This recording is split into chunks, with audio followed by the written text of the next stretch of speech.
Bonjour Étienne. Bonjour Harry. Alors, c'est Étienne Ressac. Étienne, j'ai découvert ton travail de sculpture, mais qui apparemment pour toi c'est une grande première, en tous les cas en termes d'exposition, parce que jusqu'à aujourd'hui, ce ne sont pas tes réalisations que tu vendais. Prends le temps et tu peux nous parler un petit peu justement de ta carrière, c'est important puisque on a besoin de comprendre un petit peu le personnage et puis comment tu en arrives aujourd'hui à ces réalisations. Donc moi je viens d'une formation extrêmement classique, une formation monument historique dans le monde de ce qu'on appelle de la boiserie. Donc c'est une formation qui est très longue à apprendre parce qu'on a à la fois du dessin technique, dessin artistique, l'histoire de l'art, et après du plan technique extrêmement élaboré qui est un art qui est, là on parle en dixième de millimètre près à chaque fois. Et par exemple dans le monde de la boiserie, les profils sont ce que donne l'âme d'un décor. C'est-à-dire que si vous avez un décor avec des moulures très fines, il va être extrêmement léger, mais il peut peut-être flotter. Par exemple, dans le style Louis XIV, vous avez des moulures qui sont très puissantes, ça correspond à une époque, ça correspond à tout un environnement qui est très passionnant à découvrir. Donc ça, on est dans le plan technique. Ensuite, on va être dans le modelage, puisque si sur une pièce, vous avez des œuvres importantes, ben, il faut pouvoir les modeler, ce qui correspond à un temps d'étude. Et ensuite, vous avez la taille de bois en elle-même. Donc c'est un art avec des types de gouges, d'outils qui sont affûtés d'une certaine manière. Il y a un temps très important de comprendre un petit peu comme ça, comment ça fonctionne.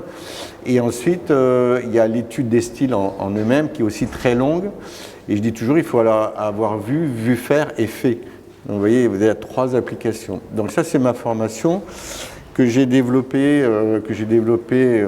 à la fois dans l'ornement, sur du mobilier, sur des modèles de bronze. Et là, on est dans un univers où vous travaillez avec des décorateurs, des architectes, des conservateurs, et vous travaillez sur des commandes précises que vous devez ou plus ou moins aussi la demande élaborée, c'est-à-dire pousser les dessins, proposer des choses. Mais on est sur un travail sur commande qui est assez, vous avez un état des lieux assez précis, un cahier des charges précis. Donc c'est un univers qui est bien cadré, qui est bien particulier. C'est-à-dire qui ne relève en réalité pas de la création à ce niveau-là. Absolument pas. Par contre, après, au fur et à mesure des années, les sujets étant de plus en plus importants, évidemment, les gens vous connaissent parce que vous avez une manière de travailler et que vous proposez, finalement, plus ça va, plus on me donne carte blanche, en gros. Donc j'ai une liberté totale, mais sauf que j'essaie de donner toujours plus que ce qu'on me demande. C'est-à-dire, si vous me demandez un objet, je ne vais pas vous amener un plan, je vais vous en amener 4 ou 5. Qui seront déjà des dessins pour moi finalisés, des choses bien cadrées. Et donc vous avez vraiment une formation de dessin aussi? Bien sûr. Oui, j'ai fait les Beaux-Arts sur Bordeaux. J'ai fait 4 écoles différentes aussi en cours du soir sur Paris, dont la Grande Chaumière. Donc en gros, c'est une formation de 10 ans en atelier et en cours du soir, non-stop. Donc, ce qui me permet maintenant de pouvoir, sur des commandes précises, avoir un éventail énorme et un confort énorme de travail. Je comprends.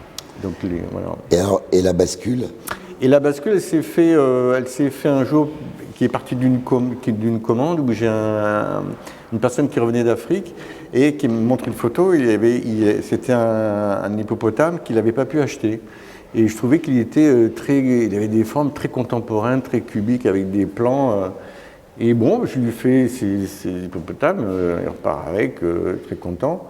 Et du coup, moi, je suis rentré dans ce processus. Je me dis, mais pourquoi finalement je ne m'amuserais pas, quand j'ai un peu le temps, à faire des animaux? Et du coup, j'ai fait 4-5 animaux différents. J'ai fait un pingouin, un manchot impérial, j'ai fait des grenouilles. En quoi ils ont été faits? Alors, j'ai fait les modèles en bois. D'accord. Ou en modelage. En modelage, je travaille avec, on appelle ça de la plastiline, mais c'est une pâte à modeler, on va dire. Donc, vous faites votre modelage. Vous faites le moulage et après ce moulage, vous le tirez en plâtre et ce plâtre, vous le retendez, vous tendez les lignes, Ouais. vous l'avancez au maximum au niveau finition. Et après, soit l'élément il reste en tant que tel, vous pouvez le mouler, soit vous le faites en bronze. En bronze. Et là, toute la collection, je les ai fait en bronze, dont les dernières, des grenouilles qui font 50 cm de hauteur, que j'appelle twist parce que j'aime bien mettre une pointe d'humour un petit peu dans ce que je fais. Donc il y a toujours un petit peu, je plante de l'architecture, je mets des rondeurs pour apporter le côté un peu sensuel. Et puis après, souvent, il y a aussi une pointe d'humour pour... voilà, c'est important, je trouve, de ce doux mélange. Mais vous restez quand même sur votre métier de base. C'est-à-dire que j'ai toute ma formation acquise qui me permet d'avoir cette liberté de passer à des choses qui sont extrêmement fines. C'est-à-dire que quand je pense à une chose, je ne suis pas arrêté par la technique. J'ai compris. Non, parce qu'aujourd'hui, beaucoup de sculpteurs, on va dire, aujourd'hui travaillent la résine. Oui. C'est aboutissant. La résine, c'est en gros, ils ont le modèle, mais après, si vous voulez un élément en résine, si vous le voulez en bronze, ils vont vous dire, monsieur, si vous le désirez, je vous le fais en bronze. C'est vrai. Donc, ce qu'ils pensent, ce qui est important, c'est le modèle en lui-même. Mais ce qui se passe, c'est que si je pars d'un bloc de bois, je vais travailler d'une certaine manière. Vous enlevez de la matière. Donc vous avez une sorte de processus qui est propre au bois. Si je travaille de la cire perdue, ce qu'on appelle cire perdue, c'est que je vais mettre une architecture, parce qu'il faut une ossature pour qu'elle tienne. Bien sûr. Et je vais prendre l'argile et librement, je vais la positionner dans l'espace sur ma structure. Donc le résultat va être complètement différent au niveau de l'impact. Et je pense que chaque matériau a une densité, a une personnalité bien particulière. Quand vous voyez raccourci un bronze de Giacometti, on sent sa manière de travailler, qui a la boulette comme ça un petit peu enlevée, qui est très rapide. Quand vous voyez un bronze établi, on sent que c'est taillé dans la masse parce que les plans sont très, très, très denses. Et donc chaque matériau apporte une façon d'élaborer des volumes. Donc, nous voilà maintenant bien plus informés et ma curiosité m'a poussé jusqu'au bout. Et donc dans ce que vous nous avez amené, puisque bon, il faut savoir que c'est important qu'on comprenne. Donc la plupart des pièces qu'on a reçues, à l'exception du bronze, sont en bois. Elles sont en bois. Alors elles sont en bois, elles sont en sycomore. Il y en a une qui est noire, qui est en ébène. L'ébène, c'est encore vous dites on est dans le bois, ok, mais sauf que quand vous travaillez un bloc en ébène, ça vous prend à peu près 4 ou 5 fois de plus de temps qu'un bloc en chêne ou dans un bois Par rapport à la résistance. Par rapport à la résistance, puisque l'ébène est un bois qui s'approche de la pierre. C'est un bois qui est presque minéral. Pourquoi ? Parce qu'il est plein de silice.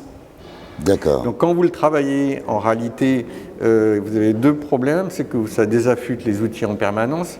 Et deuxièmement, qu'il est extrêmement dense. Si vous tapez dessus, vous essayez de tailler, vous n'allez pas ouvrir le bois aussi facilement que dans une autre essence de bois. Et du coup, ça crée un type de modelé qui est encore différent.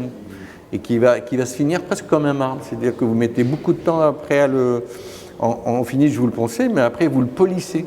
Presque, comme un marbre, exactement. Quasiment comme un marbre. On retrouve où les tailleurs de marbre, par exemple, si vous discutez avec eux, ils vous disent je mets tant de temps, 50% de mon temps c'est pour tailler le volume, et puis 50% c'est pour le finir, pour le polir. Donc, il y a un côté un peu besogneux aussi à ce niveau-là, mais au final, l'impact du volume en lui-même, elle est complètement différente. Donc c'est ça qui m'intéresse. Bon.